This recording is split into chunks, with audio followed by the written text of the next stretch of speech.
이 오늘 본문이 속해 있는 이 창세기 33장의 말씀은 아주 긴장감이 있는 장면으로 시작되는 것을 볼 수 있습니다.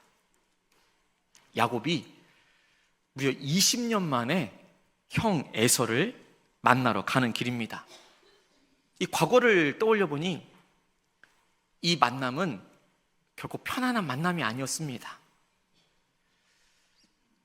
비록 형제이지만 또 오랜 시간 교류도 끊어지고 서로 소통도 끊어져서 이 만나는 것이 어색한 형제들이 있지 않습니까? 그 이상으로 지금 야곱과 에서의 만남은 아주 불편한 만남이었습니다. 야곱은 형을 속여서 아버지로부터 축복 기도를 다 가로챘습니다. 그러니 도망쳐야만 했습니다. 도망자의 신세로 무려 20년간의 시간을 보내왔던 것이지요. 그렇게 형 에서를 속였을 때에 형 에서는 가만히 있지 않았습니다. 자기의 동생인 야곱을 죽이겠다고까지 협박을 했습니다. 이제 야곱이 에서를 만나러 가는 그 길 가운데 멀리서 보니 에서가 무려 400명의 장정을 이끌고 지금 다가오고 있습니다. 혹시나 했던 마음이 역시나의 마음으로 바뀌면서 마음이 더 불안해지고 초조해집니다. 그래서 야곱이 가족을 나누어서 배치합니다. 혹시라도 한쪽이 위험해지면 이 다른 한쪽이라도 살려야 했기 때문이죠. 그리고 드디어 만나는 순간이 다가옵니다. 야곱이 먼저 형에게 나아갑니다. 그리고 7번이나 몸을 숙여서 절을 하게 됩니다. 에서의 얼굴을 똑바로 쳐다보지도 못합니다. 자신을 최대한 낮추면서 형님과의 관계를 이제는 회복하고 싶습니다 라는 그 의미로 무려 7번이나 절을 하면서 형 에서에게 나아갔던 것이죠. 그런데 그 다음에 정말 놀라운 광경이 펼쳐집니다. 형 에서가 동생 야곱을 향해서 달려와서는 동생 야곱의 얼굴이 맞나 확인을 하고는 얼굴을 부비며 얼싸안고 반가운 마음에 눈물을 흘리면서 기뻐하는 것을 볼 수 있습니다. 야곱이 예상했던 장면과는 전혀 다릅니다. 갈등이 폭발할까봐 마음을 졸이고 또 졸였는데 분노 대신에 화해 눈물이 흐르고 있는 것입니다. 이 이후에 이제 두 사람이 서로의 상황을 나누게 됩니다. 야곱은 하나님의 은혜로 이 가족들과 재산을 주셨노라고 고백하고, 에서 역시도 자신의 삶이 이미 충분하다 그렇게 말합니다. 야곱은 자신이 준비해온 그 예물을 형님께 드리면서 이것을 받아주십시오 라고 이야기하지만, 에서는 이미 충분하기 때문에 받지 않아도 된다고 이야기하지만 간곡한 동생의 부탁에 그 예물을 받게 되지요. 그리고는 그 가운데에서 야곱이 오늘 10절의 말씀과 같이 고백하는 것입니다. 10절에 야곱이 이렇게 고백합니다. 내가 형님의 얼굴을 배운즉 하나님의 얼굴을 본 것 같사오며 형님도 나를 기뻐하십니다. 아멘. 야곱과 에서가 서로 얼굴을 마주 대하듯 우리는 하루에도 수많은 얼굴을 만나며 살아갑니다. 아침에는 가족들의 얼굴을 봅니다. 직장이나 일터에 나아가면 직장 동료나 상사 또 후배들의 얼굴을 보게 되고 또 손님들의 얼굴도 마주대하게 됩니다. 시장에서든 거리에서든 또 교회에서도 우리는 정말 수많은 사람들의 얼굴을 만나게 됩니다. 그런데 얼굴이라는 것이 참 신기합니다. 말하지 않아도 그 마음이 보일 때가 있습니다. 기쁨이 있는지, 지쳐 있는지, 서운해하고 있는지, 사랑이 가득한지 그 얼굴에 다 나타납니다. 그럼 옆에 있는 사람들의 얼굴 한번 보십시오. 옆에 있는 분의 얼굴은 지금 어떠한 얼굴입니까? 오늘 두 아기가 유아 세례를 받았는데 두 아기의 얼굴을 보는 것만으로도 우리는 마음에 즐거움이 있지 않습니까? 비록 이 아기가 찡그리고 울음을 터뜨리더라도 그것 자체도 너무나도 귀하고 아름답습니다. 우리는 어떤 얼굴을 만나느냐에 따라서 우리 하루가 달라지기도 합니다. 해처럼 밝은 얼굴을 만나게 되면 내가 힘이 없다가도 새로운 힘이 막 솟아납니다. 얼음장처럼 차가운 얼굴을 만나게 되면 내 마음조차도 얼어붙어 버리게 됩니다. 오늘 본문에서 야곱은 20년 동안이나 떨어져 있었던, 과거에 잘못했었던, 가장 두려워할 수밖에 없었던 형 에서의 얼굴을 보게 됩니다. 그런데 야곱의 이 형의 얼굴을 바라보는 이 순간 하나님을 보는 것 같다, 하나님의 얼굴을 보는 것 같다 라고 고백하면서 기뻐하고 또 기뻐하는 것을 볼 수 있습니다. 불안하고 초조하고 두려운 마음에서 시작했던 이 만남이 이제는 하나님의 얼굴을 본 것 같다라는 그 기쁨으로 놀라운 화해 장면이 펼쳐진 것입니다. 이제 이 야곱의 고백을 우리가 조금 더 깊이 살펴보기를 원합니다. 내가 형님의 얼굴을 배운 즉 하나님의 얼굴을 본 것 같다라고 고백하고 있습니다.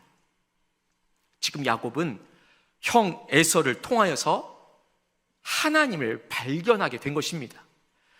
야곱이 발견한 하나님, 야곱이 만난 하나님, 그 하나님을 오늘 우리도 함께 만나기를 간절히 소망합니다.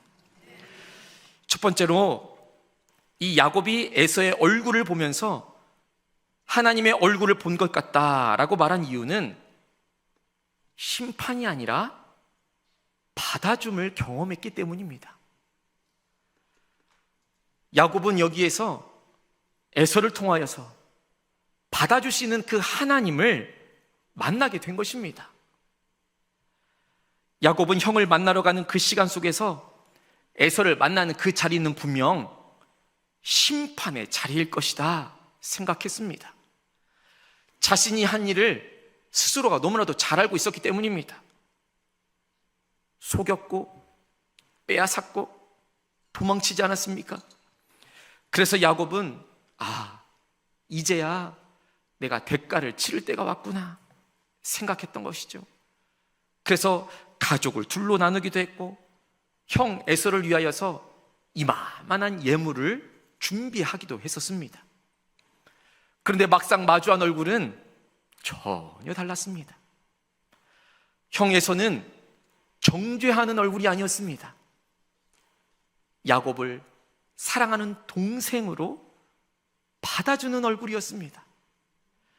밀어내는 얼굴이 아니라 동생을 따뜻하게 안아주는 얼굴이었습니다. 그 순간에 야곱이 깨닫지 않았겠습니까? 형도 나를 이렇게 받아주는데 하나님이 나를 이렇게 대해주시는 거구나, 하나님이 이렇게 나를 받아주시는 거구나 라고 말입니다. 그래서 야곱이 말하는 것이지요, 형님의 얼굴을 보니 하나님의 얼굴을 보는 것 같다라고 말입니다. 형님을 만나니 심판의 하나님이 아니라 받아주시는 그 하나님을 고백하고 있는 것입니다. 하나님은 분명 받아주시는 분이십니다. 우리는 내가 지금 이 모습으로 하나님 앞에 나아가도 되는가라는 그 질문 앞에 설 때가 있습니다. 나의 부족함 때문에, 과거에 실패했었던 그 경험 때문에 여전히 내가 짓고 있는 그 죄, 내 안에 있는 그 죄책감 때문에 우리는 스스로 물러나려고 합니다. 그러나 하나님은 있는 그대로를 받아주시는 분이십니다.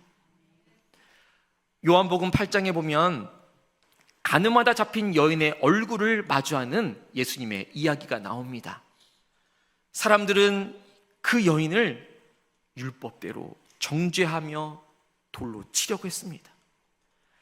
여인의 주변에 돌을 들고 서 있는 사람들의 얼굴이 있었습니다. 분노에 차 있습니다. 율법대로 처리해야 한다라는 확신에 찬 얼굴이었습니다. 옳다라고 믿고 있는 그 의로움 속에서 죄를 지은 한 여인을 정죄하고 있는 얼굴들이었습니다. 그 앞에 서 있는 여인의 얼굴은 어떠했겠습니까? 두려움으로 가득 차 있는 얼굴이었습니다. 수치심으로 가득 찬 얼굴이었습니다. 이미 모든 것이 끝났다라고 절망이 담긴 그런 얼굴이었습니다. 누구에게도 받아들여질 수 없다라는 것을 이미 알고 있는 체념한 얼굴이었습니다. 그런데 그 한가운데 서 계신 예수님의 얼굴은 달랐습니다. 정죄하지도 않습니다. 외면하지도 않는 얼굴이었습니다. 조용히 땅에 글을 쓰시면서 사람들의 분노를 가라앉히시고 결국에 한 사람 한 사람 돌을 내려놓게 만드는 얼굴이었습니다. 죄 없는 자가 먼저 돌로 치라 라는 그 말씀 앞에 사람들은 한 명씩 떠나가고 결국에는 여인의 얼굴과 예수님의 얼굴만이 남게 됩니다. 그때 예수님의 그 얼굴을 여인에게로 향하여 드시고 나도 너를 정죄하지 아니하노니 가서 다시는 죄를 범하지 말라 말씀하여 주십니다.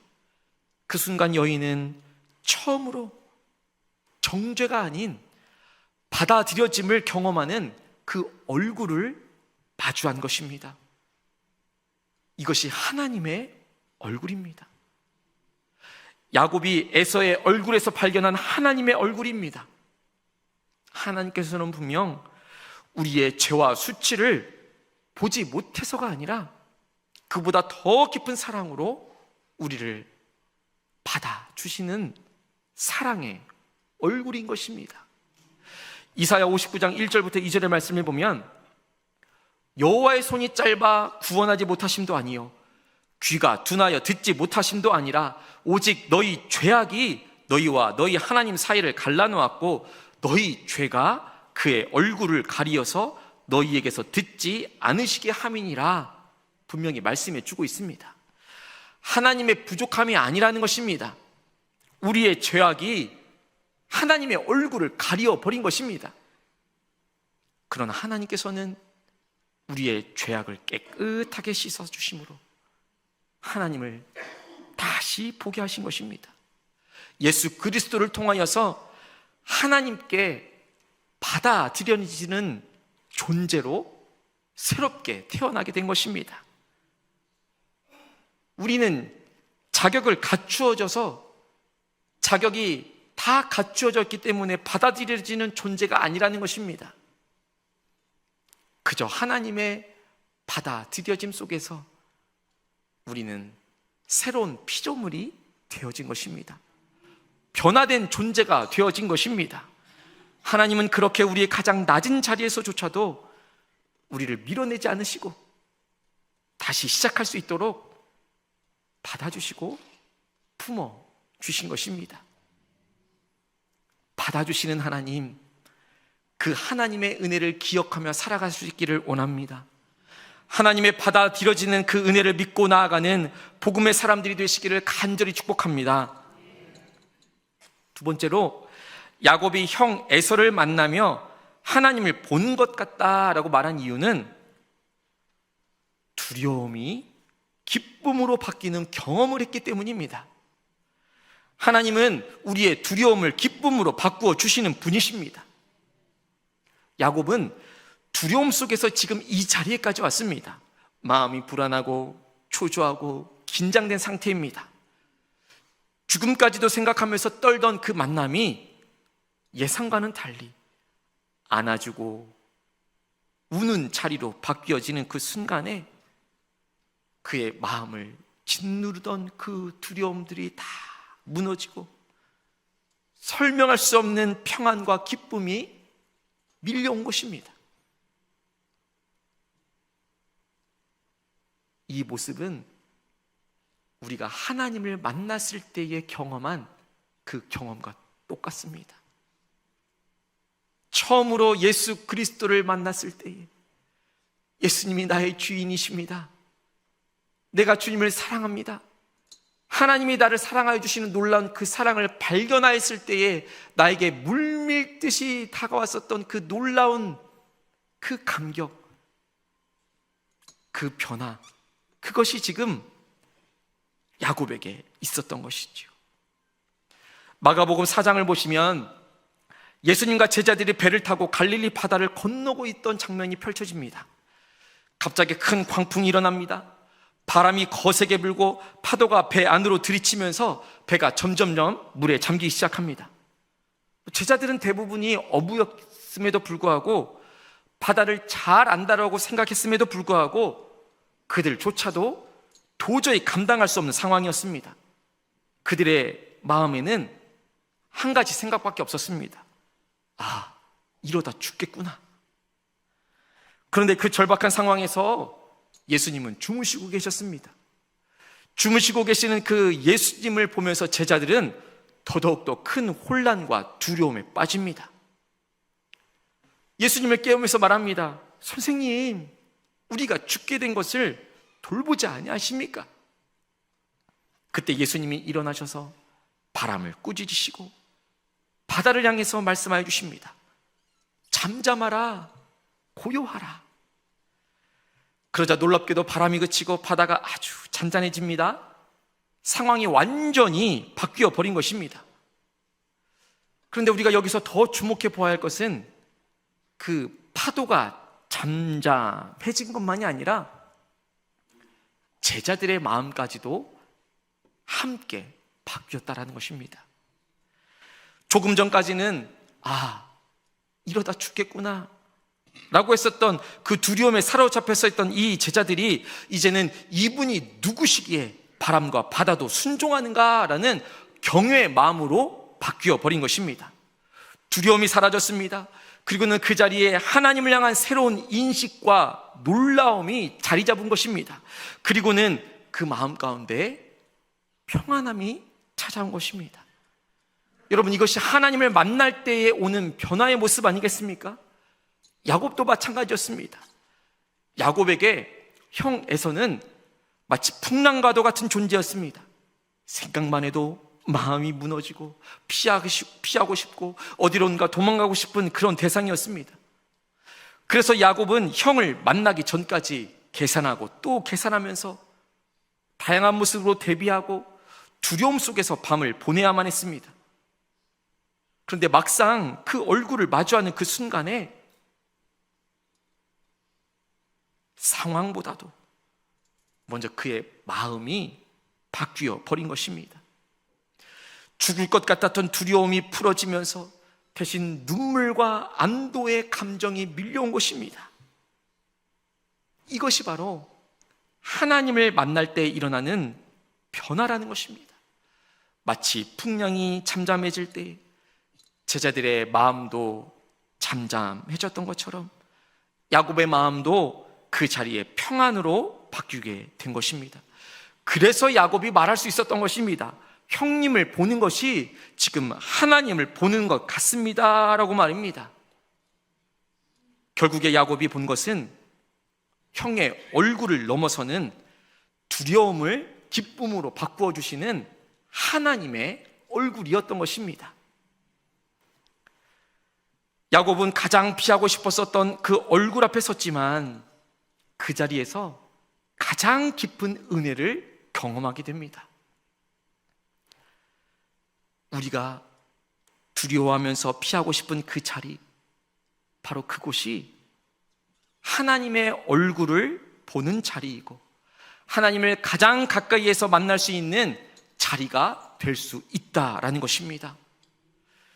혹시 우리 가운데 우리의 삶에서 우리의 일상생활 가운데에서 피하고 싶은 사람이 있습니까? 마주하기 어려운 관계가 있습니까? 지금 마음속으로 떠오르는 에서와 같은 그 얼굴이 있지는 않습니까? 생각만 해도 불편하고 두렵고 피하고 싶은 관계가 있지 않습니까? 야곱도 그랬습니다. 그러나 그 만남의 자리가 하나님의 얼굴을 보는 자리였습니다. 하나님을 가장 가까이에서 만나는 은혜의 자리가 되었던 것입니다. 사랑하는 예수 가족 공동체 여러분, 예수님 이름으로 모여있는 예수 가족 공동체 여러분, 우리는 하나님을 멀리에서 찾을 때가 많습니다. 무언가 특별한 체험을 하고 싶어 하고, 특별한 감정을 느껴야 하고, 무언가 큰 기적 속에서만 그 하나님을 보려고 합니다. 그러나 오늘 말씀을 보십시오. 야곱은 가장 가까운 가족, 형을 통해서 하나님을 보았습니다. 하나님의 얼굴은 멀리 있는 것이 아니라는 것입니다. 바로 우리의 관계 가운데 있는 것입니다. 그래서 용서하는 그 순간, 받아주는 그 순간, 다시 손을 내미는 그 순간 하나님의 얼굴이 드러나게 되는 것입니다. 에서가 야곱을 받아줄 때 야곱이 하나님도 나를 이렇게 받아주시는구나 경험했던 것처럼 나를 통하여서 다른 누군가가 하나님을 알고 고백하게 될 줄로 믿습니다. 이번 한 주간 우리를 통하여서 누군가가 당신을 보니 하나님을 본 것 같습니다, 이렇게 고백하기를 간절히 축복합니다. 오늘은 또 어린이 주일 아니겠습니까? 사랑하는 우리의 자녀들이 아빠를 보며, 엄마를 보며, 할아버지를 보며, 할머니를 보며 하나님을 보는 것 같습니다 라는 놀라운 고백이 가장 먼저는 우리 가정 안에 있어지기를 간절히 축복합니다. 우리 교회 안에 있는 무수히 많은 어린이, 청소년, 우리 청년들이 우리 성도님, 우리 집사님, 우리 권사님, 우리 장로님을 보면서 하나님을 보는 것 같습니다 라는 놀라운 믿음의 고백이 있어지게 되기를 간절히 축복합니다. 기도하겠습니다. 하나님 아버지, 야곱이 형 에서를 통하여서 하나님의 얼굴을 보았던 것처럼 우리의 삶에서도 하나님을 보게 하여 주옵소서. 우리의 마음에 남아있는 미움과 상처를 내려놓게 하여 주시고 에서와 같이 이미 충분하다 고백하는 믿음을 주옵소서. 우리를 통해 누군가가 위로를 얻고 용서를 경험하고 하나님의 사랑을 경험하게 하여 주옵소서. 예수 그리스도 이름으로 간절히 기도하옵나이다. 아멘.